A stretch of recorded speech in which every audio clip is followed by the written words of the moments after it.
Hello, welcome to the Ask a Christian podcast. I'm your host, Nate. Alright, I have some stuff that I would like to get into today. Some stuff I'd like to get into and read for all of you. So, if you'd like to take a moment. Oh yeah, listen to that fade. Okay. By the way, if you like that song, that is my AI house band. So you can find the link to more of that song and other things. It'll be in the description of wherever you're watching this. So if you like that song, if you'd like to hear more of the Ask a Christian house band, find the link. It's to Spotify, but it's really put everywhere. So anyways, in the meantime, check out askachristianpodcast.com. askachristianpodcast.com. You can find us there. You can follow the discussion. You can jump on Discord, and you can find out what we are doing. So, let's see. I did want to read some stuff as we break into Discord. Let me get back there and read some stuff. All right, Greg, Chris, I am almost done. Give me a moment. I assume you guys are... I'm not even reading chat. Ugh. What is it? What's the saying that Michael loves to give from the atheist perspective? There's no hate like Christian love. You can read this Christian love in chat. I haven't even read it. I just imagine it's not good. Okay. So I wanted to read something, which is kind of the state of where we are as a society. We are in a Jesus or Barabbas moment. This is kind of like, don't you know Barabbas is dead 2,000 years ago? Shh. This is the litigious stuff that I'm kind of talking about. Go with me. It's the spirit. Like, everyone is either a Christian or a Pharisee. That's it. Don't you know Pharisees were technically a strict judicial or a Jewish sect of da-da-da? Shh. The spirit doesn't change. It's very binary. You're with Jesus or you're against Jesus. You are a Pharisee or you are a God-believing Christ follower.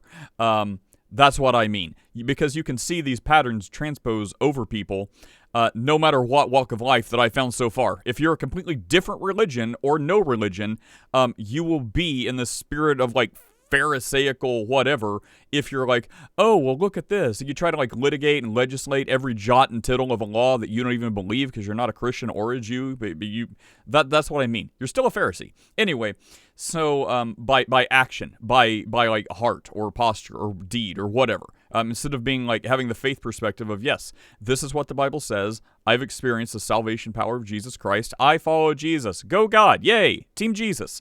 You're like, actually, well, Pharisee, all of you. But I'm an agnostic atheist. Pharisee. Okay. That gets in line to what I wanted to talk about. We're going to read a bit about Barabbas. So I haven't pre-read this because I'm doing this for free. But I told the godly AI, the Calvinist Christian AI, to synthesize all of the accounts of Barabbas, omitting duplicate verses, and putting in chronological order, if applicable, the story of Barabbas from all across the Gospels. I told it to only use the verses from the ESV, except where it needs to make like conjoining words and a couple words to make it fluent. Hey, Will, what's up? Hey, Steve. Anyway, so let's see how that goes. I really hope it goes well, because that's going to get to the bigger point, which is our society today, and then we'll get some thoughts. So, now, this better be recording. Okay. Now, at the feast, the governor was accustomed to release for the crowd one prisoner, whom they wanted, but you have a custom that I should release one for you at the Passover, and they had a notorious prisoner called Barabbas, who was in prison with the insurrectionists, who had committed murder in the insurrection. So, when they had gathered, Pilate said to them, whom do you want me to release to you, Barabbas or Jesus, who is called the Christ? For he knew that it was out of envy they had delivered him up. But the chief priests and the elders persuaded the crowd to ask for Barabbas and destroy Jesus. The governor again said to them, which of the two do you want me to release for you? And they said, Barabbas! Give us Barabbas! My words. Pilate said to them, then what shall I do with Jesus, who is called Christ? And they said, let him be crucified. And he said, why? What evil has this man done? Trying to enforce immigration laws? What? Why did I say that? Okay, let's just keep reading. Let him be crucified. And they said, what evil has he done? But they shouted all the more. See that? They didn't reason. They didn't think about it. They just went full, is it okay to say full retard? It's a quote from a movie. Well, that's what they did. They didn't ponder. They didn't consider. They just mindlessly screamed. crucify him even more. So, Pilate saw he was gaining nothing. But after that, a riot was beginning. A riot? You mean something bad? Okay. So while this riot was beginning, he took water and washed his hands from the crowd, saying, I am innocent of this man's blood. See to it yourselves. And all the people answered, boy, I bet they wish they could undo this. And the people answered, all the people answered, his blood be on us and our children. Wow. If there's something you should probably want to take back in the history of planet Earth, that's probably about the number one thing. Did not work out well. Okay, so then he released for them Barabbas, and having scourged Jesus, delivered him to be crucified. But they cried out again, not this man, but Barabbas. Now Barabbas was a robber. I guess this is retelling the story. Whatever. So Pilate took him and had him flogged, and the soldiers twisted together a crown of thorns. Okay, so we're done with Barabbas. So that's the point. So, notice today's parallel. We are in a society of Jesus or Barabbas. Let it be known, ICE is not Jesus. We're calling ICE and Jesus and the governance of the law that is ordained by God of the governance of countries, of things like that, is an institute that should be for justice and order. That's the Jesus analogy here, right? Barabbas is a lot easier to make. He was a criminal. He was a literal insurrectionist. He was a murderer, and he was someone leading a revolt and uprising who is antichrist. He is against law. He is against order. So that is the character of Barabbas, which is way more easily relatable, even in this Discord thread, if you'd like to go to askachristianpodcast.com and see exactly what we're talking about in excruciating detail. You can join one of these threads, and it was exactly about that. So it's becoming more and more clear. Like, it's been this way for years, for longer than that, but really in the last 5-6 years.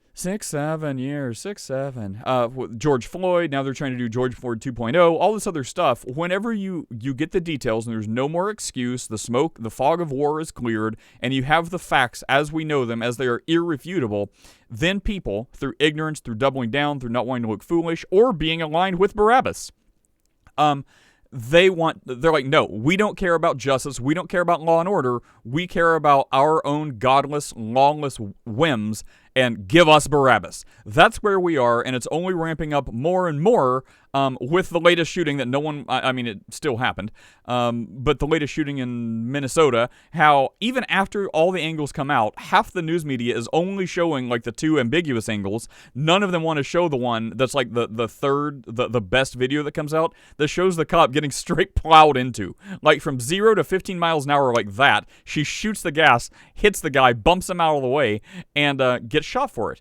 So anyway, they're like, no, give us Barabbas. They're like, this guy doing law and order, giving lawful orders, this is somehow bad. So now they're doing like insurrection. They're trying to dox the guy. They're doing all kinds of ungodly, insurrectionist, lawless, Barabbas type behavior. That's who half the people want.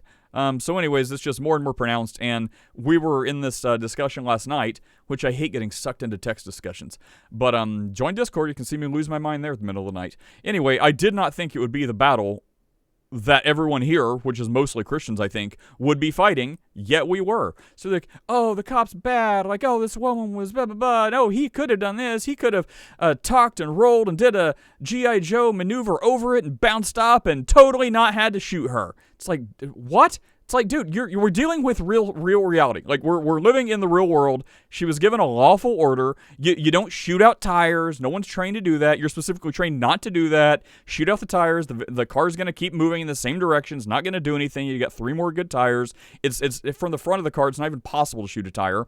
It's just all this, like, fanciful, like, I live in fake unicorn world, which, given some of the backgrounds, makes perfect sense now that I think about that. Anyway, so I just thought, you know what? It's like when I had my epiphany that everyone is either a Christian or a Pharisee. It's exactly like that. So you are either Team Jesus, you're like, yes, I'm a Bible-believing, God-fearing Christian, I love Jesus. Praise Jesus. Or you are a Pharisee. Test it. See if I'm right. I mean, I've been years since I've been saying that. I haven't found someone that I'm like, I don't know if they fit there. They always do. They want to legislate. They want to be litigious about the law and the Bible that they may not even believe in. And it's the same thing now. So it's like you have people, especially one political party over another, even some of the same political party, calling for insurrection, calling for fighting against law and order and governance. How do you know it's fighting against law and order? Because we have laws that are on books, and the people are enforcing the laws on books. That's how you know it's law and order. So whenever people, like I keep seeing videos like every day. Yesterday, there's like someone rescued a 6-year-old boy who was kidnapped in Florida. Like Florida Highway Patrol did this dangerous traffic stop. This illegal alien jumps out, starts running away, and they tackle him to the ground. And people are like, how dare you deprive me of his rights? He literally had a 6-year-old boy in his car he kidnapped. Does anyone care about the boy?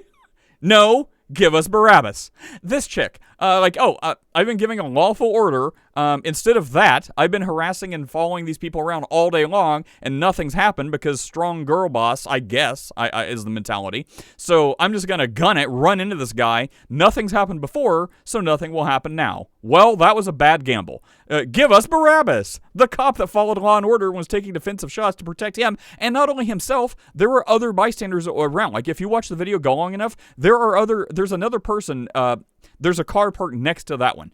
As soon as that car goes on its way and crashes into other cars, there's a person on the other side of that car in like pajamas that's limping. So maybe they already got hit by the car. We don't know. But if you play the video long enough, if you can find somewhere that does, you'll see there are other bystanders in the area. So it's not just about that cop's life. You have a responsibility to protect the public, the civilians around you. The innocents, we don't care about innocents. Give us Barabbas. Anyway, so this is a disgusting state of our society. We live in a place where everyone wants Barabbas. Too many people want Barabbas. Not enough want justice and order. All right. Welcome, everyone. How are you guys today? If anyone else wants to speak, just raise your hand. I think you could do that, right? Morning, Chris. Hey, buddy. How's it going? Pretty good. It's a pretty good monologue. Hey, let me ask you let me ask you a couple of questions. So, obviously, in a different life, you were a law enforcement officer, correct? That is correct. That is why it is so hard to listen to some of these commentators. And you had training, Yep. So for instance, if I decided to, drive my SUV square at you while you're trying to tell me, and there's another police officer at the window telling me to put the car in park, and I ignore that lawful order and I speed towards you, what is your training for such a situation? I'm sorry, I was distracted by something on screen. Were you basically saying the exact scenario? Like if Yeah, the exact scenario, and I'm in the car and I'm speeding towards you. Like, what is the training that you were given specifically as law enforcement if that is going down? Well, I mean, if you're speeding toward me, is not exactly like the scenario. This was starting from stop. But, well, I mean, first of all, I don't care what the training says. If someone's speeding toward me, I'm going to try to not be in the middle of the way. But if there's not a way, like if it's an alley and you can't move, you have nothing else to do. You can stand, like if you can't escape to the right or left or anything like that, it's like, oh, you could Matrix Neo jump and you could time your steps to hit the hood and jump over the car. That's stupid. No, I mean, you don't, there is no choice. You either stand there and fire shots at the oncoming car, hoping that it will stop, it will neutralize the threat, and maybe their car will bump into the wall and slow down enough so you don't get hit. Obviously, if you do have the ability, if you're not in an alleyway or something, then get out of the way. So, I mean, it's only your Sure, only but it's your allowed- own personal safety for that. It's not as if. So, I guess my question though is like, given the training that you received as a law enforcement officer, this seemed like this particular situation with the ICE officer seemed like a reasonable course of action, something they would have been trained to do. It looks or would it be 100%. outside of their training. It looks like it's 100% justifiable. This is exactly. So, I mean, I don't. The only question is the circumstances about the guy was in front of the car. So, I don't know how different. I read this, the FBI and DOJ deadly force thing. It was on like page 6 of one of the manuals. I saw it this morning. It basically just said you can only, in defense of yourself or other people or serious death or bodily harm, can you use deadly force. But I'm sure somewhere in that policy, it would say something like "Don't be in front of a vehicle." I just assume. So I don't. That was my only question, because it's common sense that you wouldn't want to be in front of a vehicle, but we also don't know what was going on. So we don't know if. We know that guy was he had his video camera, like he had his phone or whatever. He was videotaping it before that happened, and before that incident happened, he walks behind the thing like he was going another direction to take care of something else, videotape. So when he gets in front of the car, we don't know the circumstances. So I don't know if he thought the car was parked or she was complying. Still, that seems a little odd. I don't know why he would walk right in front of it. Maybe he was giving them the benefit of the doubt and thought, surely this is just a person who we can reason with and tell them not to harass ICE. Maybe that's like, usually when cops are killed on the line of duty, a lot of the time it's because they don't follow their rigid training. It's because they are lax. So that could be one of the things, because maybe his training said, don't be in front of a car, just don't. And he thought, well, my training says I should be a safe distance away just in case they drive. But no, this looks like a nice lady. She's harassing us, but she just wants to run her mouth. She's not going to try to run me over with a deadly weapon. Maybe that's what was going through his head, which is why. So that's the only thing that's remotely curious about it, is why didn't he do that? But we know it's usually a lot of times when officers end up dead on the job, it's because of something like that. Like if protocol says you don't approach a vehicle, it's a felony stop, you have a reason, like we don't know why, if they were chasing her previously or if she blocked them, we don't really know where the video starts, but it probably should have been a felony stop. So if it's a felony stop, you have backup, you have guns, you have the loudspeaker, you have guns drawn behind your car, defensive positions. You don't do anything except bark commands. You have all your guns aimed on the vehicle. You bark commands out of the thing and get them to comply that way. And if they don't, then other steps are taken. But that would be a felony stop. If it's a felony stop, like what happens if they just decide to take off? Oh, well, then you just call back up and follow them. And you try to radio ahead, because, you can outrun cars, you can't outrun radios. So you try to radio ahead. Put stop sticks and whatever, yeah. Yeah, so that's what you'd try to do. And then depending on every jurisdiction will have their own thing. Like some will say call off at a certain point if it's dangerous, if there's public, if it's going across state lines, or others if they have helicopters. It's like, okay, if the helicopter has a visual, cars back off a ways and just let them keep tabs from the air. So there's all kinds of different things like that. But a felony stop, basically everyone's out of their car with guns drawn and they're barking commands from a defensive position behind the doors behind the car. Anyway, so that's probably what should have happened. Again, we don't know. But as far as that, like let's start from the front of the car. Everything was lawful. So you have like your big like policy for use of force. And that will say, like, if you fear for your life or serious bodily harm or an innocent person, like a bystander that was around, then you're justified to use deadly force in this circle. Then you have your, like, personal circle, which is smaller. Oh, yeah, you can't see me. So your personal circle says, okay, I have the authority of the law to use deadly force based on these parameters, based on the policy of deadly force. I'm justified. But now I have a smaller circle, like, well, I'm taking personal risk to myself, but I'm assuming this risk to try to prevent from using deadly force. So I think that's where this guy falls into. I believe under the law, under the policy, absolutely justified. He didn't almost get hit. He didn't jump out of the way. The reason they say he got out of the way, he was out of the way, it's because they rammed him and pushed him out of the way. Which, by the way, it was with a bumper. Like any of that could have snagged on his clothes and drug him like it did 6 months ago. So no, whenever she guns it and rams the guy, deadly force is absolutely justified. And even when he's on the other side, I think if you really watch the video, it looks like 2 shots came after he was on the side. If they could say, well, he's not worried about his own life anymore. There are bystanders all over the place. He does not know the state of the mind. Typically, one of the criteria is reasonable and innocent. What would a reasonable and innocent person do? And this criteria is used to determine all kinds of different things. So would a reasonable and innocent person gun their vehicle, run over a federal officer? Would a reasonable and innocent person do that? No. So that's what this person did. He was already, I think, articulated fear for his own life. I think we have a statement now. When he was in front and literally got hit. Didn't think he was going to get hit. Didn't almost got hit.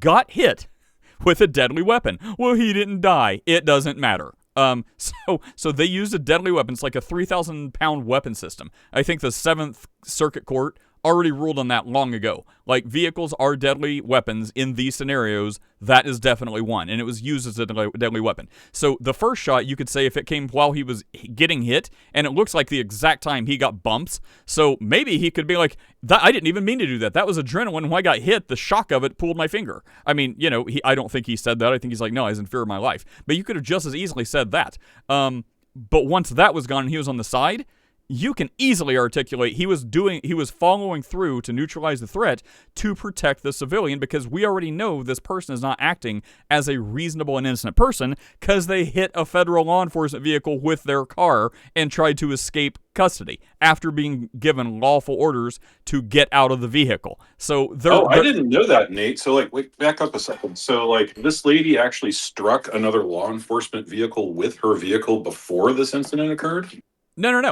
No, the officer. Oh, I see. Because there was a case where some lady smacked into a ICE vehicle.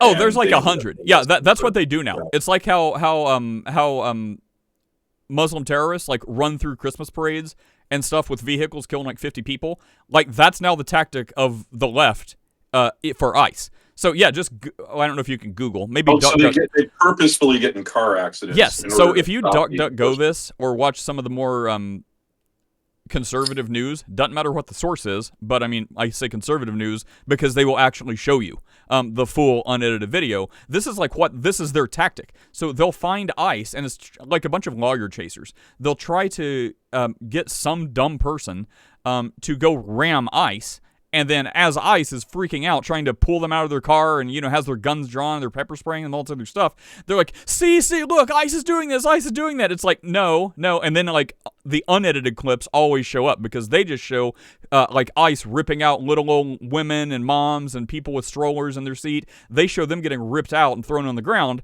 But then later, a couple days later, after the outrages set in, you see the full video, which is they ram them from they'll drive straight for them for 50 yards, smash right into the back of them a traffic to provoke exactly this. So then they can clip it and say, ICE bad. This is not me. I'm happy to find you countless things of this. There's no, that's not necessary. I believe you, but it's just it's a really interesting new tactic against law enforcement. And look, I don't give, and I think you would agree, right? Because you're the paranoid type. So I don't give law. What are you talking about? What are you talking about? But I don't give law enforcement carte blanche, right? Right. I think that law enforcement can be abusive. I just think in the cases that we're seeing, on Jesse's Discord server, there's a bunch of leftists that showed up there that he invited that are friends of his. And, they're complaining about this whole thing. And, essentially they're saying, what I really want to get your take on this, because again, you being paranoid and being about, civil rights. Just right and knowledgeable. We're going to say that. Yeah, okay. Right and knowledgeable and maybe a little bit paranoid. But, okay. So the discussion over there was, is it, yes, the robots are evil. Is it, okay to have all of these guys as basically anonymous, right? And they're not actually anonymous. They have badge numbers, right? But what the whole deal with the masks is they're trying to prevent, one of the tactics of the left has been to dox and harass the families of law enforcement officers.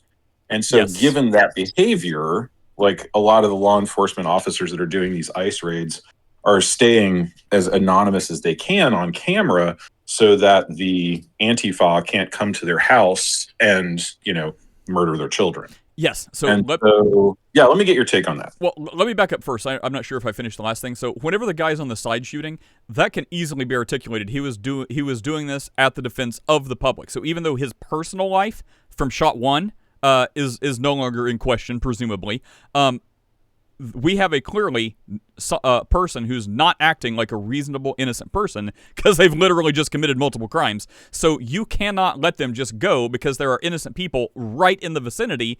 He has a duty to protect them as well. So if he also felt like their lives were in imminent physical injury or death, you've got to defend the innocent civilians too against this person who has demonstrated they are not acting in a reasonable and innocent way. So just to wrap that up, it is completely what the law would call a justified shooting. Whether he could have done extra things to not have to shoot would be his personal choice if he wanted to assume extra risk after already being hit. But the justifiableness, whatever, under law has him covered on a wide circle. Anyway, so those criteria, it seems like, are all completely met and exceeded. Also, just again, as former law enforcement, you never want to have to shoot somebody, right? Like, God, A, no. the paperwork sucks. B, it's like, no, dude, you don't want to kill people. Like, you're not out there, wanting to do this. You're trying to do everything you possibly can to de-escalate situations, is my experience, right? 100%. And if not for the moral reasons, for the path of least resistance. If you can just stop someone, neutralize them, put them in handcuffs, and take them to jail, that is infinitely less personal trouble for you than to go through the legal pursuit of justifying a shooting, especially in one of these like commie strongholds. I mean, look at what happened. Look at like Daniel Penny. Look at all these other people that have been totally legally justified in using deadly force. That wasn't law enforcement, but same thing. That's going to ruin your life. Look what's already happening to this guy. It would have been infinitely easier if he could have, if she would have complied, and they could have arrested her. That's what everyone would have wanted. Who knows? She may not even got arrested. All they did was give her detention orders to say, get out, stop the car, and get out of the car. Maybe they just would have talked to her and gave her a scolding. We don't even know if she would have been arrested. But because she did that, you really have no other choice. So, no, the amount of administrative scrutinability, leave, investigation, it's going to wreck this guy's life. You already have other masked people that all have a lisp for some reason. They're like, we got to find this guy. We thaw his faith. We're going to find him. Find him. Anyway, so they are calling for harassment, assassination, doxing. So to your other question, that's exactly right. So, which again questions the reasonable and innocent status of this and all the other people out there protesting ICE. And if people are like, they're only throwing snowballs. You people are so dumb, it hurts. Did you never, when you were snowball fights as children, turned a little mean-spirited? Someone would pack a rock inside a snowball. Was no one ever a child? That's what you do. It's not right. It's not good. That is what is happening. Not to mention like bottles and stuff being thrown. So no, it's not just harmless snowballs being thrown. Check them. I bet 50% or more have like big rocks inside the snowballs. People are, and that's why it hurts so bad, the ignorance of these people. But yes, it is completely fine to cover your face and try to be anonymous as possible. By the way, yeah, they still have like name tags and like ID numbers and all this other stuff. Right. But even if they didn't, you would be against like completely anonymous law enforcement. Well, this is the thing. Look at the policy of the agency. So for this one, it's ICE. But look at the mission. This is why like the Ecuadorian, is it Ecuador? Bukele, the president. That's Ecuador, right? No, El Salvador? No, you're talking El Salvador. Yeah, El Salvador. That's why all the people, the max prisons, not one guard you can see their face. They're head to toe, like, covered up because they have families. They have lives. Like, they are dealing with the most violent people on the planet Earth. So the same thing, you're like, oh, well, you're in El Salvador. You know how a lot of those people get to El Salvador? ICE rounds them up, finds out they're illegal aliens who are wanted for the most serious crimes on Earth. Terrorism, like rape, murder, pedophilia, all this other stuff. You are dealing with the worst humans on the face of the planet. That's who they're going after. So whenever these dumb white people get involved, get in the middle of it, why would you want to be there? It's not like there is every reason for them to hide behind anonymity because they're not like if they were going after American citizens just breaking up protests. That may not be necessarily a call to hide yourselves because it's just crowd control or street traffic or whatever you're doing. But when you're specifically going after the worst people on the planet, it's like, oh, it's not like that in America. It is exactly like that in America. Like, you look at the warrants, you look at, like, people have either been convicted or indicted or have warrants or court orders to remove them because of their outstanding convictions, which are like homicide, terrorism. Like, you don't get much worse than these things. So the fact that they're roaming around in the streets of America doesn't make it less dangerous. So whenever people are going and trying to target these type of criminals, you absolutely need to be covered up. The thing that does not belong here is a bunch of stupid Americans trying to get in the way of that. It's like, why? Which, again, give us Barabbas. Give us the literal murder, terrorist, rapist, because the people doing justice and order, we don't want them. That's bad. Like, this is Isaiah calling evil good and good evil. Like, that is what people are doing. It makes no sense. There's no logic behind it. None. Oh, can I give you my hottest of hot takes on this? Sure. Sure. So, okay, so I think that this is a concerted effort. I don't think the people that are doing it are doing this because I think they're just useful idiots, right? I think they're led around by the Some are true believers. You know, well, I mean, no, they can be true believers but still be useful idiots. Yeah, but like, yeah. I think what the leftist elite are trying to do is to make it as dangerous as possible to be a law enforcement officer so that we have to have these anonymity things going on. Because, you know, again, as a former cop, you know, the most effective type of policing is going to be community policing, right? Like, when you have relationships of all the people around you in the neighborhood and they know your name and, you know, you hang out and you live in the neighborhood, like that type of community policing is the most effective type of community policing. Well, I think what they're trying to do to sow chaos. So here's your what's the Clower-Piven strategy? You know, like the imminent collapse. I think part of the Clower-Piven is what they're trying to do is make it so law enforcement has to be completely anonymous all the time because leftists are going and murdering their kids, to the point where now, once they get power, they have every excuse to be anonymous and do abusive things and murder citizens with just black bag tactics. And so I think that what the left is actually planning, and I think this is just the elites, I don't think that the boots on the ground morons that are, you know, the college students part of Antifa are doing this, but I think that the politicians and the leftists that are running these things and funding them have a ulterior motive to these ICE things, not just about ICE, but it's really to make it so law enforcement, by matter of course, cannot do community policing anymore and be effective in stopping crime. They want to ramp it up until we become a police state so that they can round up conservatives and murder us all. 100%, yes. See, this is why we get along so well. Because we don't want Barabbas and we don't want to be Pharisees. Yeah, well, and we don't want, like, you know, like, look, I don't like it that ICE has to cover up, right? Like, and you don't like it because, again, it's not community policing, right? Well, it's not the most ideal. But at the same time, I also don't like it that their families could get murdered. So what's the choice? You know, so the choice is you have to cover them up and cover their identities. We have no choice at this point because the left is not giving us a choice. And I think that's part of the psyop. I think you're completely right. Because, what was I going to say?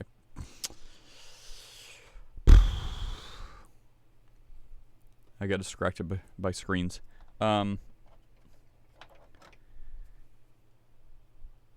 Yes, like we're not federal government sycophants. Like, most of the people who are for ICE and DHS now were radically of the opposite opinion just a few short years ago when they were stepping outside their own policy. Like, this is not hard. We have policies, we have laws that are written down.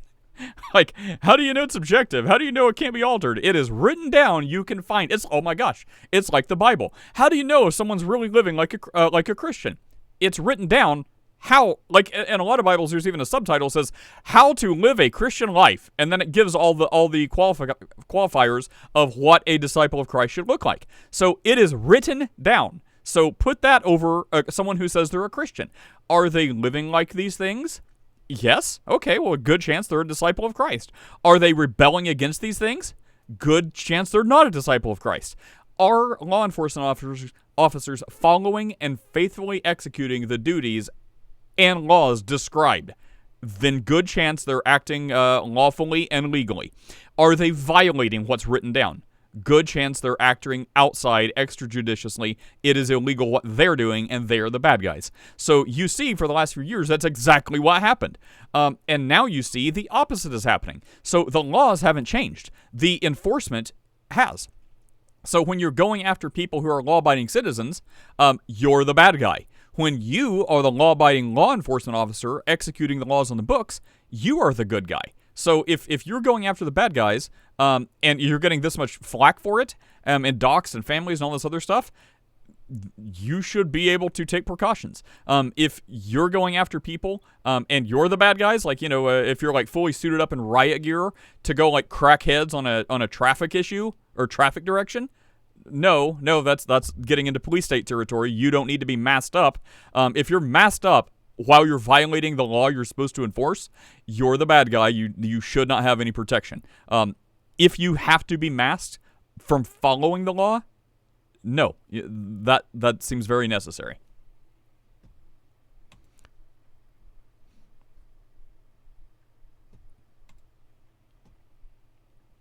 Hey, Greg. Good morning.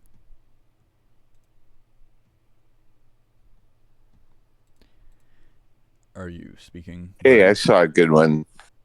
It's like, okay, so the protesters should be careful what they wish for, because what they're saying now is when they decide they want to stand in front of cars and block traffic, it's okay to drive into them, right?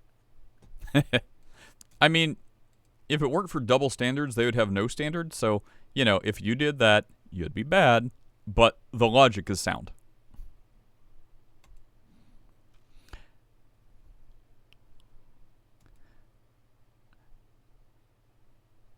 Let's see. Oh, it's like every news story is about it. Let's see what this one is. Here's a top story. Let's see. ICE agent. Okay. Let's check out some of these stories. Oh, you can see my screen, even though you have to read backwards. That's it. That's the solution. It's easier for you to hold up a mirror so you can read what I'm sharing. Okay. So ICE agent. There's his face. That's not going to be good for him. Okay. So ICE agent who shot Renee Nicole Good in Minneapolis is a committed Christian, tremendous father and husband, family says. Sounds right. Okay, let's see. So story at a glance, claiming self-defense. She allegedly tried to ram agents. Video looks like she did. There was no alleged about it. I mean, for whatever legal stuff, sure, alleged. But the video, he had allegedly shows him getting bounced the heck off of the car after it allegedly ran into him. Anyway, so let's see. His wife, I guess, Ross, a war veteran, Trump supporter with a Filipino wife, is described by family as committed Christian, devoted father and husband. He was previously injured, 6 months ago, involving in another one of these things where he had to have like 30-something stitches after being drugged by a car for like 50 yards. So there's something in law enforcement. It's like there's training and experience. Not everyone has experience until they do. You have training for shootings. You have trainings for deadly force. You don't always have experience with it. Most people don't until they do.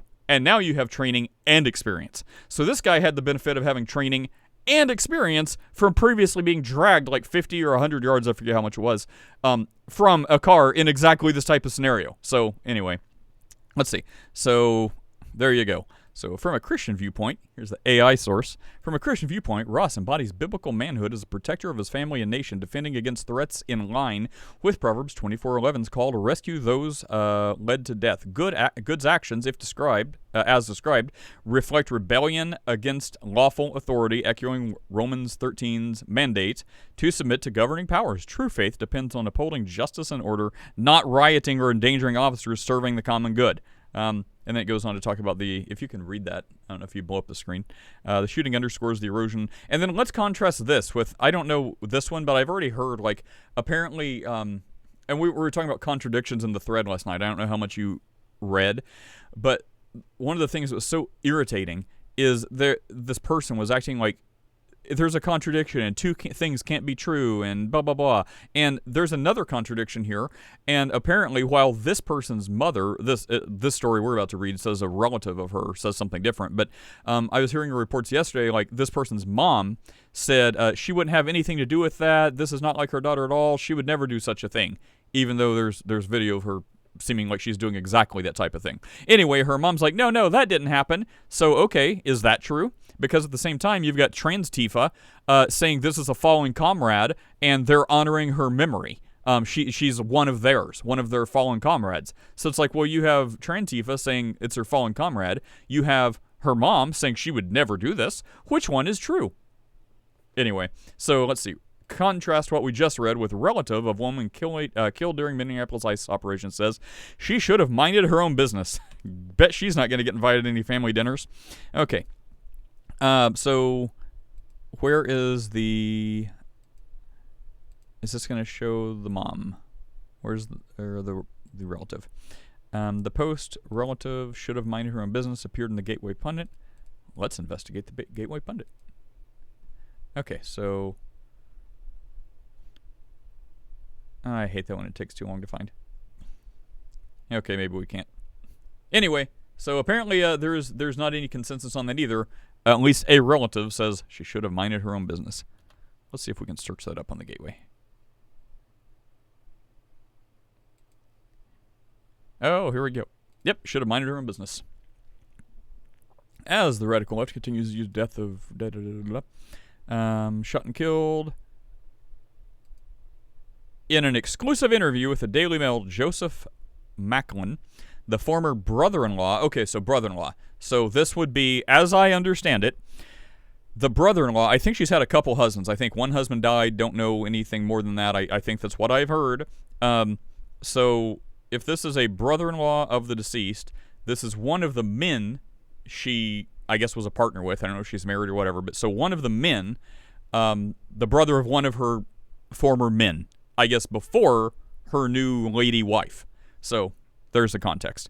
Didn't hold back. He suggested that Good had no business being at the scene of the ICE raid in the first place. Right? Why would you want to get in the middle of a war zone? It's a literal war zone. By the way, there's a reason ICE is like armored up in body armor, plates, and all this other stuff. It's not to play cosplay. It's not to look cool. Like, body armor is a pain. Like, you would much rather not wear it. The only reason to wear it is because you're in a dangerous situation and you think you may need it to save your life. There's not a looking cool reason to wear it. Maybe for an hour on Halloween. But no, it's cold. It's uncomfortable. It's already cold enough in Minnesota. This adds to it. Like, these are heavy plates that cause back pain. It is not fun to wear body armor for a full shift. Anyway, so the reason they're doing that is because it's in a war zone, and the most dangerous people on the planet occasionally like to fight them and fight back and return fire, and there's shootouts. So why would you, a lady, middle-aged lady with children, at least one kid, right? Why would you want to go put yourself in the middle of an actual war zone? You should not be there. None of these people should be there. Anyway. So, he suggested that she had no reason to be there, in my opinion. It had nothing to do with her. Yeah. She shouldn't have been in any way. She shouldn't have been in the way. She had nothing to do with the ICE agents or immigration. She shouldn't have been there. She should have minded her own business. Good said Good had 3 children, including a 6-year-old son she shared with his brother, an Air Force veteran who died in 2023. Okay, there's that one. DHS says Secretary Noem stood firmly behind the agents. Yeah. Okay, so maybe that's it. According to federal officials, Good was not merely driving home from a school drop-off, as her ex-husband claimed. Is this a different ex-husband? Stated, okay, yeah, this is consistent with what we've been hearing, had been stalking and impeding ICE's work throughout the day. There was something that came out, like she was in a training program specifically to find out how to do this, like to how to be a thorn in the side of ICE. Why? Okay, so ICE Watch. Wow, am I saying the news before we read the news? Is this saying exactly what I just said? Man, Nate, I haven't even gone through any training to be a thorn in your side. It just comes naturally. Reported earlier that Renee Nicole Green had trained to do Ice Watch and disrupt the agency's operation. Ice Watch is a loose alliance of demonic, my words, radicalized anti-ICE activists dedicated to monitoring, documenting, and actively resisting the agency. They track and follow agents, film them, and often dox their vehicles and identifying. Yeah, exactly like that, like the ramming attacks. They'll get the video, and then they'll clip it off where people just go ram ICE at a traffic stop or something, or like a intersection, a light intersection, a red light. They just ram them, and then when ICE is like got back up and they're ripping them out of their cars, doing like actual felony stops and seizures because you just rammed ICE with a deadly weapon, they only try to show that part. But then thankfully, usually a traffic cam or someone else days later will show the full event, but by then they've already moved on to the next 30 rammings. So, okay. All right. Are we done with this topic? Have we said everything we wanted to say about the idiocy that is our 2026 starting out? Yeah, I think so. I mean, yeah, again, like, play stupid games, win stupid prizes. You know, I think I said in this Discord chat, like, yeah, I would never be gunned down by ICE because I'm never going to put myself in a position to be following them around because I'm some left-wing retard trying to block law enforcement. But the other thing is that, like, if I were given a lawful order by a police officer, I'm going, like, I've been through a bunch of traffic stops because I'm an idiot and I'll speed or whatever, run a stop sign, have a broken tail light, whatever it is. So I don't know. I've probably in my life, I'm old, so keep that in mind. But probably I've had over a dozen traffic stops in my life. How old are you? Like, Do you want to dox your age? I'm 53. So like, you know, in that amount of driving, you know, maybe I haven't been stopped in a really long time, but like, well, except for my kid teaching him how to drive because of the tint on my car, which was hilarious. But I haven't been stopped for a traffic infraction in a long time. But like, because I drive the speed limit now, I'm not a stupid kid. I'm like, hey, I did the math, and going 10 over the speed limit gets me there 32 seconds sooner. It's not worth it. Yeah, it's really not worth it. Yeah, right. I'm not great at math, but I figured that one out. Yeah. So I'm like, that's really dumb. So I was like, yeah, I'll just go the speed limit. It's safer. It's easier. You don't get pulled over. You know, let the teenagers get the tickets. Anyway, but I learned early on, be very nice, be very respectful. You're dealing with somebody who only deals with people on the worst days of their life. Even if it's a traffic stop, you put your hands on the freaking steering wheel, palms up, so they can see it to make sure you're not going to shoot them. And you wait for their commands, and then they will, you know, give you a ticket or not give you a ticket, you know. And so, you know, oh, you know what? I did get pulled over recently. I forgot about that one because I was on Clubhouse and everyone gets pulled over in Clubhouse. It was live on your show when I got pulled over. Oh, I remember that. Yeah, you and Steph. Yeah. And see, you guys are so similar. I wish you could just all get along. I'm happy to get along. All I wanted for Christmas, not getting it.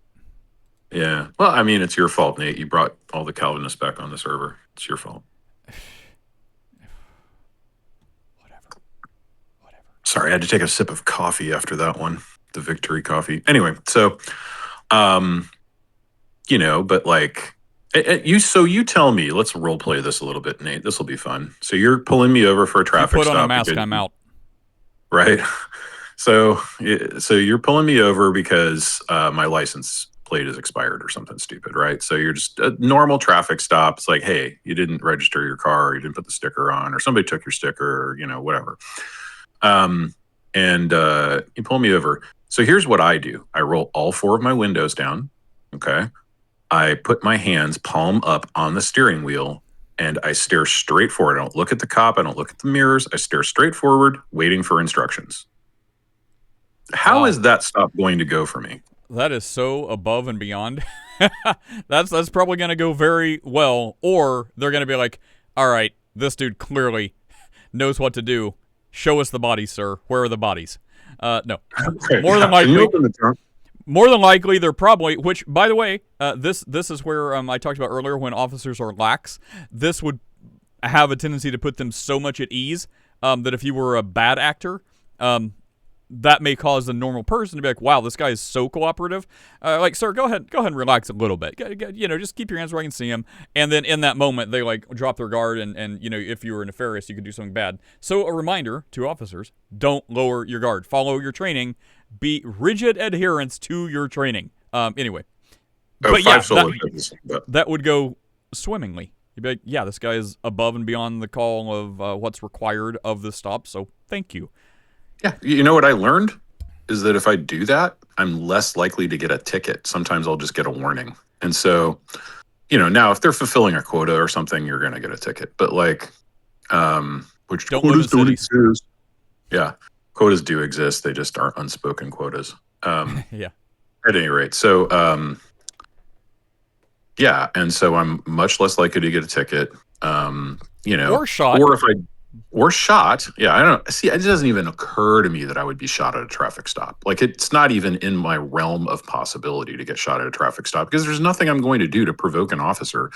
And so then, I keep or Catholic. And yeah, true. Then I might get shot. But the other thing too is I keep my registration in my glove box. Yeah. And if they're like, license, registration, proof of insurance, I'll be like, my insurance is on my phone. Here's my driver's license. I'll hand them my phone and my driver's license, and I'll say, I'm going to use one hand to open my glove box and fish out my registration, and I will keep my other hand on the steering wheel. And I will do that, and then I will, with two fingers hand them the registration. That is all I do. So, yeah, that sounds great. Hey, by the way, did you hear that the Leering Center apparently closed? No. Yeah. Oh, Sean put his hand up too. Oh, yeah. Let me tab back over there. Left-wing commentator debates conservative about Trump, twice admits to being wrong. Do you keep fresh donuts in the glove box too, Chris? Hey, Sean. What's up? Hey, Francis. Dude, I've never thought of that, but that's a really good idea to keep some snacks in there, maybe some beef jerky in the glove box, and offer them a beef jerky. Beef jerky sounds pretty good. I'm about to make my breakfast. I'm about to make me some. I've been up since 4 o'clock in the morning. Sean, I just made my breakfast, and I'm trying to get 180 grams of protein a day in my macros. Mm-hmm. Bro, I had a half-pound burger patty, 96.4. I had 3 eggs scrambled, no butter, no milk, and 2 slices of bacon. The only protein I got out of that, I'll tell you exactly, was 73 grams of protein. It's like I ate so much meat and I still only got 7. Without supplementing it, you're not going to be able to hit that mark. I mean, you've got to use supplements to hit that kind of protein. Yeah. You got to eat. You got to grab some vitamin E. I would recommend. It's called a Huel, like human fuel. The name's kind of but anyway, it's the best cost-effective. Oh, if you can afford. No, this is still better. It's like super high protein. It's like 40 grams of protein per serving. And like super low carb.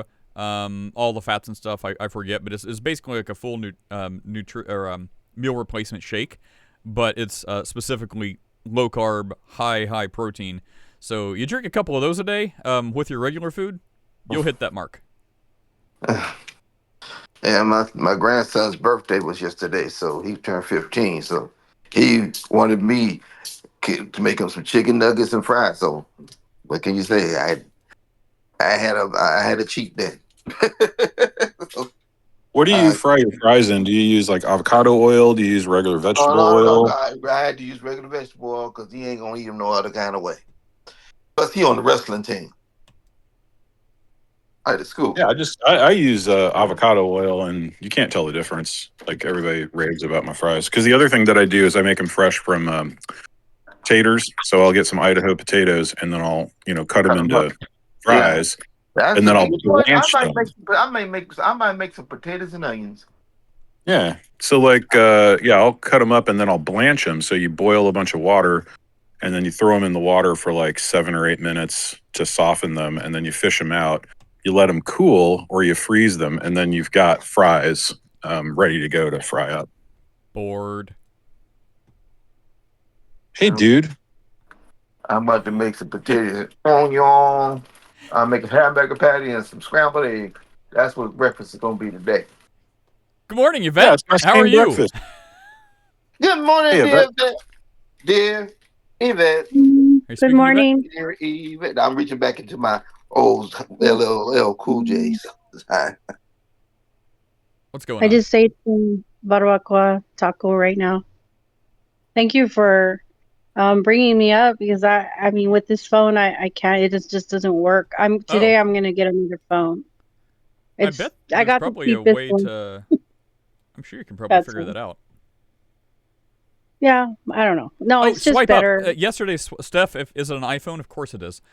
Swipe up. Steph said something about she found out how to do it by swiping up from the bottom. I guess No, I that... have an Android. You what? I have an Android, not an iPhone. Oh, okay. It's okay. I had problems with this phone with another app. Sacrilege. Sacrilege. You need an iPhone. I've never been an Apple person. Stay that way. Okay, Nick. All right. I can deal with Calvinism infinitely more easily than iPhone users. It's like what? Well, the iPhones, they have like one button. Like, how do they even manage? Like, how can you do everything in one button? It Because you astounds me. can't do everything you want. That's the thing. You have to be like, I want to do 2 things. And it's like, it just works. Arr. It's like, You know who is more insufferable than iPhone users? Advanced Android users. Dear. because we can do stuff. Yeah, we can do a whole lot of stuff with iPhone. What? Chris? What? I didn't So hear yeah, you you can break all the interface rules. Yeah. No, I'm in the car, so I probably sound bad. Yeah. Hey, Chris, are you an Orthodox Calvinist or just the what are you? Are you Presbyterian USA or OFC? OPC, I mean. PC. No, I'm Reformed Baptist, so I'm not actually Presbyterian. Oh, wow. Okay. Oh, you're like Greg. Okay. Got it. Most of the Calvinists on the app and in Clubhouse are going to be Reformed Baptist. A few are Presbyterian. So like Matt Yester and Prashant are Presbyterian, and almost all the rest of our friends are Reformed Baptist. What is the noticeable difference of Presbyterians? Are they even a little bit more dour? It's just infant baptism, man. So the big difference between Reformed Baptist and is pretty much only infant baptism. Like the London Baptist, Second London Baptist Confession. Right. So the Second London Baptist Confession is, before they had copy and paste, is literally copy and paste from the Westminster Confession, except for the baptism section. I'm not even kidding. It's word for word.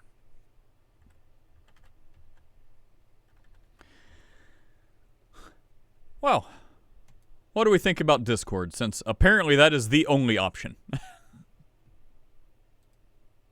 Well, I just wish that more people would show up. Nah, I know. Me too. I visited 2 Sundays ago an Orthodox Presbyterian church. It was very different.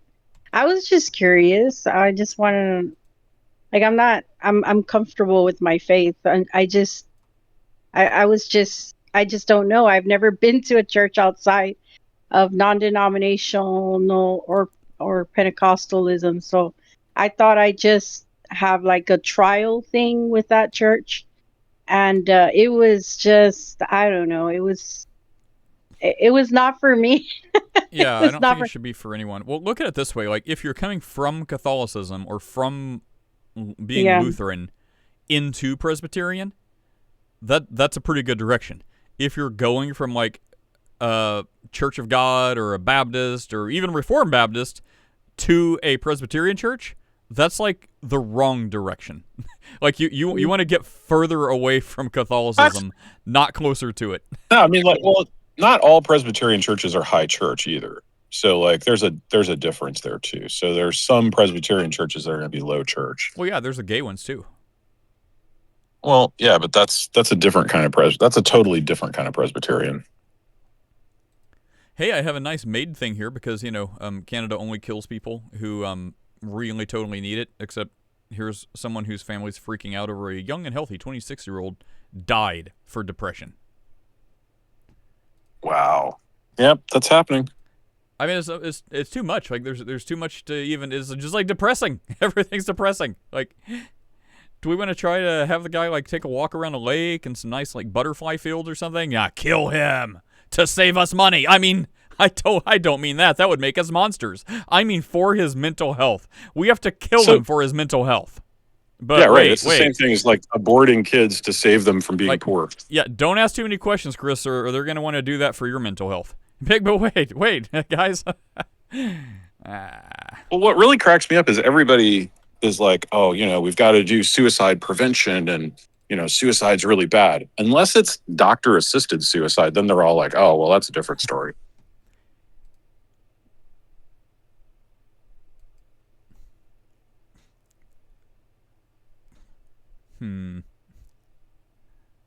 I don't think you can hear this.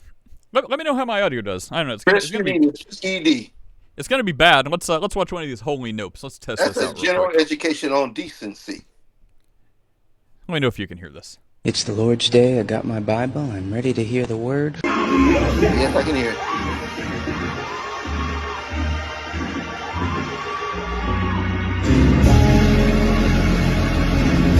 Nope. Mm-mm.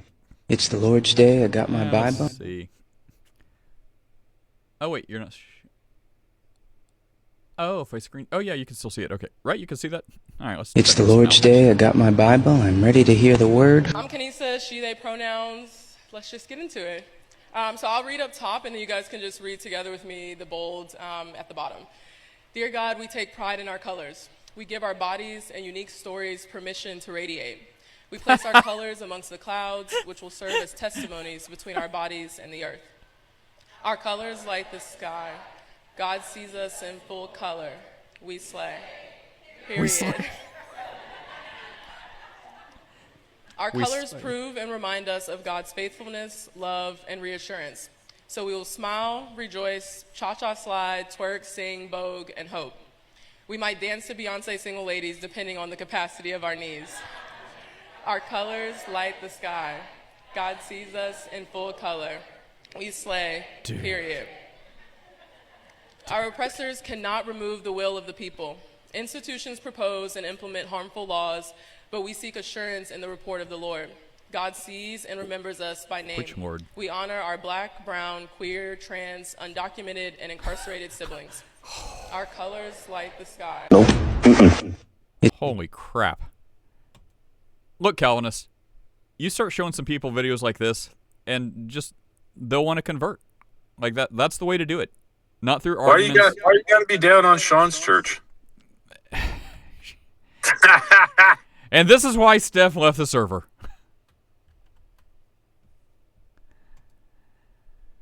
Yeah. Remarks like that. Even sometimes you got to remember, Chris, the Bible says, like a man with a firebrand says, I was only joking. He's never joking. Yeah, because you outlined by Always joking. Yeah, but sometimes you got to remember, you don't call women witches who are not witches. Steph is a Christian, man. You got to stop that. That was foul, man. It was really foul. What? When he called her a witch, told her to be on her. He hasn't done that for like 6 months, right? Just checking. Yeah. Like he didn't do that like today, right? No, he did it yesterday. Really? Yeah. God, I can't with you people. It was on voice chat, bro. Was I not? She was here? like saying that she was sick, and I joked that Oh. stop going out in the middle of the forest naked dancing around fires. See, Okay, well, I remember that. that was foul. That's not That was calling foul. her a witch. That's just making a joke that we've always made for the last 5 years. It's not. It's not It's accusing not, her of witchcraft. but it wasn't funny to her. It probably was funny. It was, she didn't laugh about it.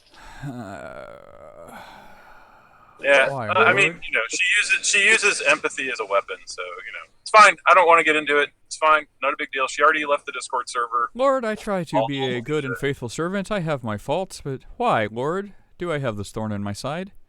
Why can't I be blessed with a bunch of maybe people like Michael the Archangel to just join my podcast here and there? Dear Lord, why? Hey, is Michael the Canadian atheist on Discord or not? No, I don't think so. I don't think he does Discord. But here's what I don't understand: is people will do things like sign up for Clubhouse and then be like, "I don't want another app," Yeah. and I'm like, well, "Okay." Like, it would be great if Courtney came along, you know, but like she just refuses to sign up for Discord for some reason. I'm like, you don't have to pay attention to it. It's not like you're a slave to the app. Dude, that's like TikTok. Like, I tried because people were like, if you need a TikTok account, I'm like, I've resisted it for years. And then I finally am like, okay, well, if it's gonna like get more people that can ask questions about stuff, okay, let me make an account. Dude, I mean, I did not really try that hard, but I did like a video or two. It got like 0 views. I'm like, okay, look, this isn't a quality issue. This is like like what? Like you get 0 views on a video. It doesn't matter what it is. It doesn't matter if I just aim my camera at the dark night sky. It should get 1 view or like a comment that says "kill myself." But I'm like, if I can't. Chinese algorithm, man. If you would have put on a pink wig and a tube top, you would have gotten 10,000 views in the first shot. Well, probably more than that because I would not just be like a dude in a pink tutu. I would be, well, above and beyond. Anyone want to talk about the whole Charlie Kirk thing? Anybody following that? Something new? Wait, something new? Yeah, I don't know anything about it. I haven't heard anything recently. So how you guys she's like a robot aren't- cyborg and reptilian? Like I really that haven't type- either. Is that what you're talking about, Greg? No. I mean, it's just maybe you guys just aren't. Maybe it's just not on your radar. But I mean, Well, maybe there's if you a whole. say it'll ring a bell, like Kansas Owens stuff. Well, it's not just Candace Owens, but it's I mean, ever since the day it happened, I mean, one of my first things was there's no way that this, you don't just wake up in the morning and go do that. You know what I mean? So if this Tyler Robinson acted at all, he didn't act alone. I mean, and then there's everything from the bodily injuries are not consistent with the story. This Tyler Robinson, there's no way that even if he were the shooter, there's no way he acted alone. Just the fact that they paved over the site, under the little tent that he was sitting, like within like 3 days, they paved it all over. Nobody said anything about it. It's just, the whole thing stinks. Oh boy, I messed something up. Hang on. How do I reset my cameras? Hold on, I just clicked on. See, and now that I'm talking about it, see the Jews are messing with the Discord server because they don't want the truth to get out. Does anyone hear the rumble of Egyptian spy planes outside their window? Hang on. Okay, yeah, you want to go all the way back to the beginning. Yeah. Wait, what happened to Sean? I don't know. Is he there? Like, did I kill his camera? Like, I was trying to get him off the big screen, and I don't know what happened. Sean, are you there? Well, he's I'm here. I just had a call. I had to make a phone call to my wife. Oh, okay. Never. Did I mess up your camera? Or? Okay, never mind. Okay. No. Oh, I figured it out. Okay. Anyway, yes, I mean, going all the way back to the beginning, it seems like there's absolutely a cover-up. Like, I may have forgotten a little bit, but the gist is, after this happened, were a bunch of questions about it. It seemed crazy, and it went from like legit questioning to crazy stuff. Like the guy shot him from an underarm camera, and the guy's lapel and his lapel mic was an exploding lapel mic that looks exactly like a gunshot wound. And this type of bullet has to leave an exit. No amount of bone ricochet is going to prevent that. And so there's all kinds of like legitimate questions to crazy questions. And then you've got Tulsi Gabbard, I think, DNI, coming out and saying she believes there's evidence of foreign governments. Apparently, Kash Patel is screaming at her, saying, no, everything goes through the FBI. You don't do anything. It's my job. I'm going to do it. And there is no more questions about foreign interference or questions about any foreign stuff. Foreign. Anyway, so then from there, it seems like there is some kind of cover-up going on. No one is probably ever going to know the actual cover-up because the cover-up everyone is talking about is like Candace Owens, like super crazy, like QAnon, BlueAnon hybrids about like now it's like totally Mossad, Israel, and now she's got this dude that's like beating his wife but saying he was in this underground basement layer hatching up plans, and Erica Kirk was there, and the TPUSA leadership was there with like 12 generals and colonels, and they were plotting his assassination. And I think the latest thing I've heard, which people have just stopped, either people have tuned out long ago to her because it's insane, or they're the true believers who I think now she's like, Erica Kirk is a reptilian or a robot or something. I don't even know if this was like said in jest or with like a joke, but it's kind of like how I half-heartedly say, like, guys, robots are birds. I'm like, do you really believe that? Well, probably not, but I don't know. All birds? I don't know.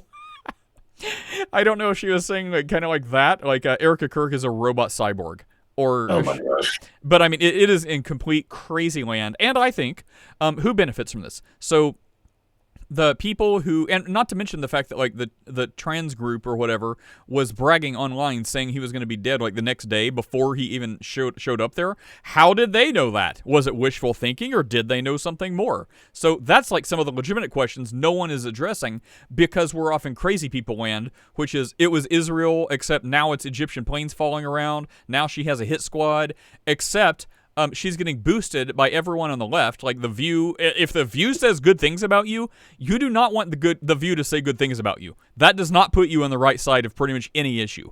And The View is saying good things about her. So like the left-wing, anti-Trump, anti-God, everyone awful media is boosting her. No one is censoring her. She's getting boosted on like all social media platforms.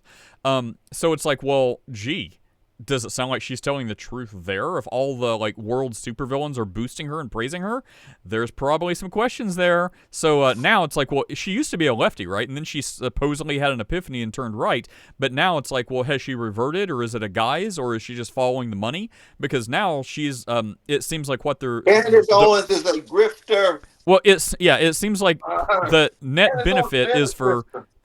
Net benefit is for her, who's getting boosted, not censored, no bad stuff happening to her.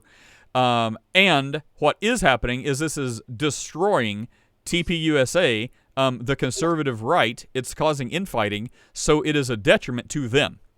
So there you go, Greg. That's what I know. Okay, well, Candace Owens aside, I mean, I haven't, to be perfectly honest, like I haven't heard like any of those things you just said, like her calling. I mean, maybe like, as jesting like Chris, so she's a cyborg or whatever. But I mean, have you seen like some of the stuff about Erica and her background, her past, the things she was involved in? I have heard. You tell me what you think. I have heard. Yeah, I've never heard any of this stuff. I think this comes from Candace mostly, but you tell me if it's one of the things you're thinking of. She's anywhere from Israeli arranged marriage, Israeli Mossad intelligence that was put in Charlie Kirk's life to become his wife before TPUSA even really hit its stride, because they have a crystal ball or like a palantir or whatever. So you're skipping to conclusions right now. No, I'm just telling you what I've heard, and then you tell me the thing if I'm addressing anything that you want to talk about. And the last thing I'll say is, then I've also heard that she was in like with the Rothschilds and is running like sex operation dungeons in Romania. That's all I've heard. Is that what you're talking about? Yeah. Well, you're skipping like just start with some facts, right? the facts are that, like, it's not just Candace Owens. Like, there's a whole thing like on YouTube about people like researching this. Her family line does connect with the Rothschilds. It really does. When she was 17, somehow at the age of 17, she sets up this NGO nonprofit for orphans in Romania, which one of the military guys that was running it over there was legitimately charged with child trafficking, but it all got covered up. There's some and this is documented stuff. This isn't just people pulling stuff out of thin air, right? And part of the deal that the U.S. military had with Romania, in order for us to have bases there to protect them, was you are not allowed to investigate anything that goes on U.S. military bases. So there's this whole thing. I mean, there's people who are on staff at TPUSA right now were involved in child trafficking in Romania, in connection with Erica Kirk's orphanage thing, right? And there's no question about it. She had like, she's been saying how, like, she didn't date or anything for like 5 years while she lived in New York, but meanwhile, like, she was on reality TV shows that are all about dating, and she was in a serious relationship with some Major League Baseball player and like 2 or 3 other guys. One of them who is now one of the big brass at TPUSA. It's just a mess. I mean, it's if you want to, like, so who has good stuff on it? Like, there's this YouTube channel. It's Coop, COOP. He's a young kid. He looks like he's in his early 20s, but like, they bring the goods. They bring the receipts, and it is not looking good for and just from my own thing. Like, before I started like watching this stuff, when I would see Erica, she just reminded me of like one of those TBN people, the gaudy jewelry, the like, just the trite little pithy Christianese stuff that she threw out there. I just got the whole TBN vibe from her to begin with anyway. So, but yeah, it doesn't look good at all. Erica, I don't know. I don't think she's anything. I think she's the child of like her mom. Her mom and dad were, had like split up, and there's no really reason given why. No one hears from her dad. Her mom ran this, some kind of tech company that had a bunch of government contracts. And I think she's just a play actor as far as the whole Christian thing goes. You know what I mean? I think she's a functioning atheist. She's just. Well, I mean, when I say what are they? I mean, what do they publicly identify as? Because I mean, I thought someone said like maybe she was Catholic, and that was part of the thing, as Charlie was not Catholic. But now people were saying like he was thinking about converting to Catholicism. So I'm like, well, I wonder if that's a thing. And he was like, they said they wouldn't tell where he was buried because of privacy, but it was really because he had a Catholic burial or whatever. But yeah, most of the stuff I've heard about this is very at arm's length, because I only have so much bandwidth, and I didn't really know much about TPUSA before Charlie's death. I don't know, I haven't followed it really any closer now, but because it's so prominent in the news, I just kind of hear the peripheral stuff, and most of it's like talking about Candace Owens' crazy stuff. So I really am not that familiar. I don't know much about it, except the stuff everyone hears. So I'm actually doing a little bit of research on some of the things that Greg was talking about right now. So I'll let you know in a few minutes. Hey, Mark, how's it going? Hello, dear. Pastor Mark, I haven't had a chance to read those articles yet, but I will. What articles? He sent me some articles on the wine thing that we were talking about yesterday. So he said that he sent me one link and he said it has 4 articles in it. So I'm going to read all 4 of those articles and then give him an analysis. Let's see. Family member says mother killed while driving. Yep, should mind your own business. Just doom scrolling Facebook while we wait. There we go. Oh, World of Warcraft. What? Yeah. That's still around? Okay. Calvinist. Sure. Jury duty is such a wild concept. The government basically says, call off work, champ, we need you to help solve a murder. Here's $15.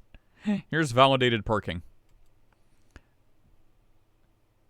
How was that video earlier, guys? Whenever I played the audio, was it like horrible, or was it like okay enough? It wasn't good. I mean, pretty soon they're going to have AI juries anyway. You could get the point, though. You could like hear it. Yeah, I mean, it's not as good as when you do it with the oh yeah, Rogue Amoeba. Yeah. Well, yeah. I mean, that's perfect. So interesting. So the thing that Greg is talking about with Romania is something as part of. So the nonprofit that she founded was called Everyday Heroes when she was 17, and it was about individual community heroes, generally having to do with firefighters, law enforcement, and military. So like, ultra patriotic kind of stuff. And just basically calling out everyday heroes, and highlighting them. Then in 2000, and this was in 2006 when she founded this. In 2010, that particular nonprofit did a project called Romanian Angels, which sounds very creepy, but basically what it was there's ex-US military personnel that would go over and, like give donations to these orphanages and, build stuff and like, all this other stuff. And so like basically what Grok is telling me is that these are coming from misrepresented articles having to do with allegations of human trafficking that are absolutely unfounded. No evidence Erica Kirk was ever involved with child trafficking in Romania. The article concludes the allegations are baseless with no indication of criminal activity in materials or the initiative in Romanian records. Local partners confirmed collaboration without issues. Romania, so Erica Kirk was banned from Romania because her evangelical group was accused of trafficking children. This is false. There are no news reports, official records that support these allegations, the nonprofit or the project. There's no evidence that Erica Kirk was ever banned from Romania, debunking the viral claims. Explicitly says that there's no evidence or ban involving in child trafficking. Charity's work involved gift donations and visits, not adoptions or relocations. Romanian Angels was an evangelical ministry that essentially just gave gifts. They never even relocated any children, so there was never any missing children. And the Romanian staff reviewed court records and media, finding only positive coverage of the donations and no accusations. So there's no supporting reports, accusations, or anything from Romania. She's not banned from Romania. There's no evidence for any of this. So no formal charges, investigations, or bans were ever documented. And no right-wing sites have, given any credence to any of these ideas. And so, yeah. And so here's the deal, Nate. I have a good friend that's a missionary in Romania, right? I didn't, but go on. I have a neighbor. Yeah, so my friend, he's actually been on your platform. So his name, you just don't remember. His name is Bill Tully. He's a pastor in Bucharest. for the International Church in Bucharest. It's a evangelical church that he pastors there. And so he's actually coming to the States for fundraising in the next few months. And so my wife and I are going to be responsible for he and his family while they're here in Orlando. Wow. It's going to be super fun. But yeah, he's a really old friend of mine from church. So, and he went to the same seminary as my wife did. But really, really solid dude. Bill Tully, if you look him up, he's excellent. Donate to his Romanian mission. I will ask him specifically about any of this, and I will bet you dimes to donuts. I will text him now. I have no idea what time it is in Romania, but I'll text him now, and I'll bet you dimes to donuts he knows nothing about this. Well, and he was there in 2010, and he adopted 2 little girls from a Romanian orphanage in 2010. Find out if it's that one. He has absolute connections to all of this stuff. Yeah, I wonder if it's that orphanage. But see, that's the thing. Like, once you go so far, now it's into the world. Like the general public will probably never have access to that information. It's like now that we've gone through the publicly available stuff, there's no proof, and now you're left with, well, either everything's fine or criminal charges would have happened, or there's a deep conspiracy with players in the upper echelons of these type things, industries, orphanages, governments, and it's all a cover-up. And either way, none of us regular people are ever going to know. So that's what we've been relegated to, is crazy claims, unverifiable, and now it's in the realm of, well, it seems basically falsified, except, well, there could be a deeper conspiracy in which now it becomes unfalsifiable, which people don't like for Christianity, but we have a way to falsify it. Show us Jesus didn't resurrect. You can't do that now. You could have done it then. Anyway, so that's the territory we find ourselves in now, and I just think, like, a baseline, everyone can be bad. It doesn't mean one's automatically good, one automatically is bad, but both sides can be bad. So keep that in mind. But a general, I think, good starting point is, who are the world's evil supervillains behind? What is their side? Who are they attacking? TPUSA, which is a godly conservative platform that basically got Trump into office. Who hates Trump the most?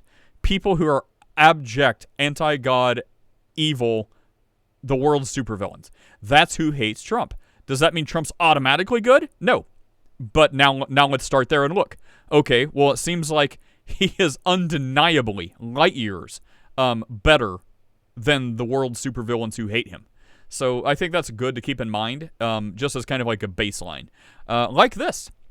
This goes back to Minnesota stuff again, the same illogic, and just people speaking who don't know anything about it. So I've had this Irish Times up here forever. I followed them a long time ago because, like, Rosie O'Donnell, so I wanted to see every time she cried, they'd report. And, it's in Ireland. So they're super woke, super hate Trump, the political people. Anyway, so this one, Trump is a bigger buffoon than we thought if he believes he could just take Greenland. Well, we talked a little bit about this yesterday. If anyone cares about Greenland, and it was basically like 50 years ago, or in the 50s, when I think Denmark or whatever made agreements with Greenland and said, hey, we'll ceremonially be in charge somehow. You remain autonomy. You can do what you want. And now that Trump's floating this, they're like, no, just kidding. Read the fine print. We're in charge. You can't do that. But then you've got like a treaty of it. I had it here. It's the 1951 Defense Act. So we already have inroads to Greenland. We've already got defensive base building abilities. So you could say to act like Trump and the United States can never go to Greenland, that shows your ignorance. We're already there.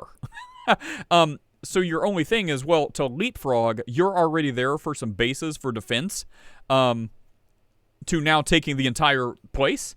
I mean, that would be a leap, but that's what you have to say. To act like we've never been there, we have no claim, we have no presence, we have no legal justification for being there, you're wrong right out of the gate, and you're too ignorant to talk about this, so please stop.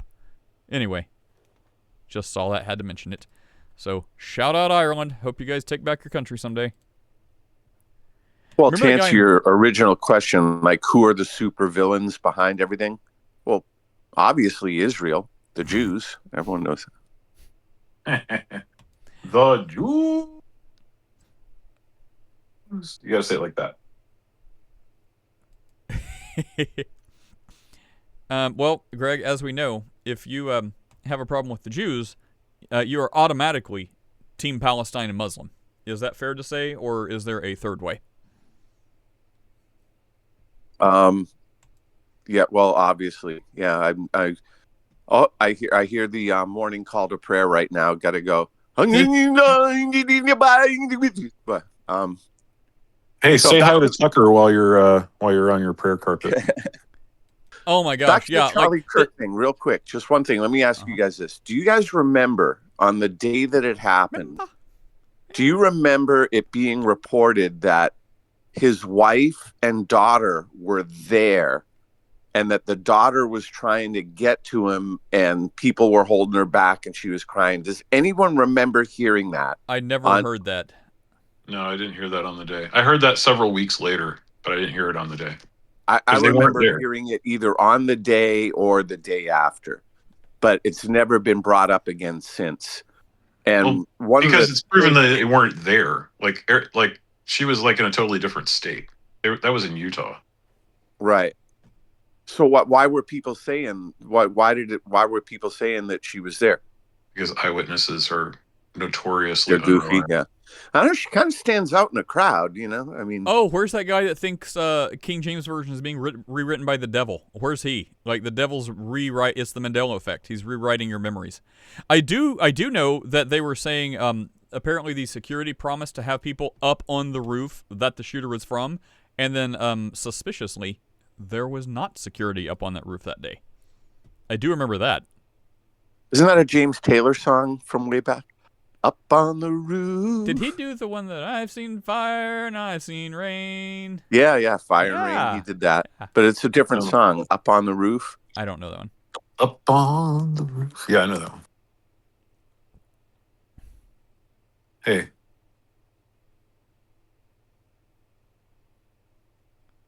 James Taylor's got a lot of good songs. Anyone seeing any thing on my Facebook doom scroll you'd like to mention before I run? I got to go spin up a couple email addresses for a client. They're crying about it.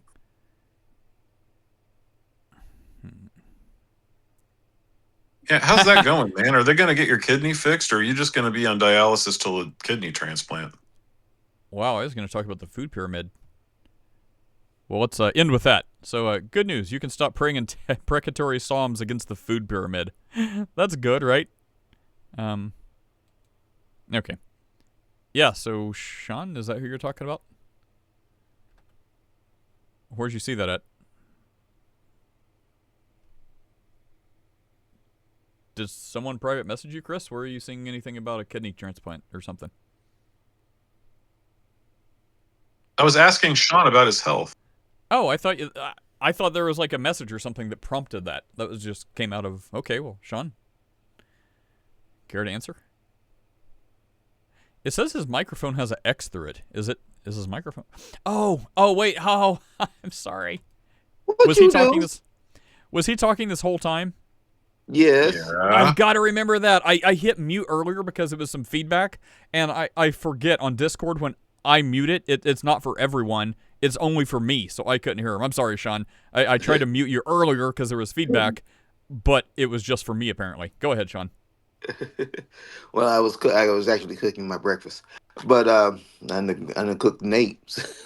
The one thing I will say, thank y'all for your prayers. I feel so much better. I've contacted the VA.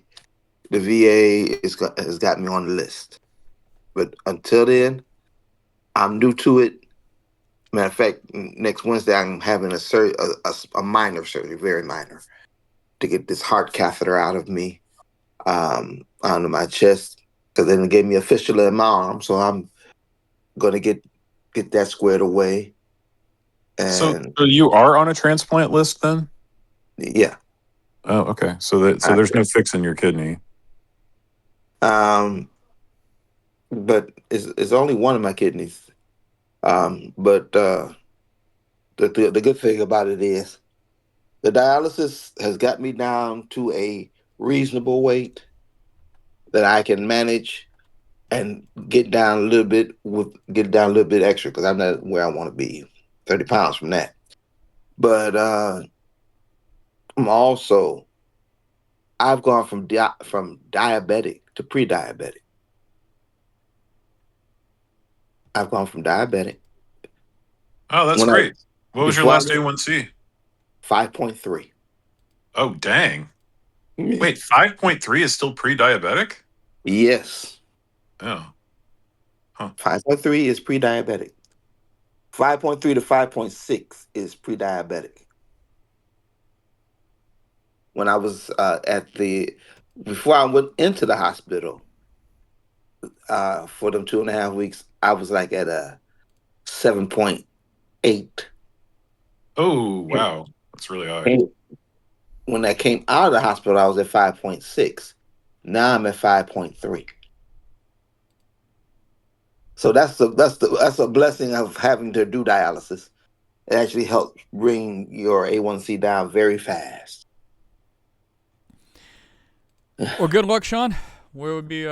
I will keep remembering you in my prayers, but I am Amen. taking off for the day. Everyone, thanks for being here. Pray that Clubhouse or some decent platform will emerge with a web app with more people. In the meantime, all right, everyone. See you guys later. Take care.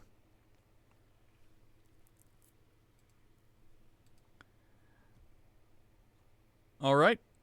Well, I guess we're done. Yeah.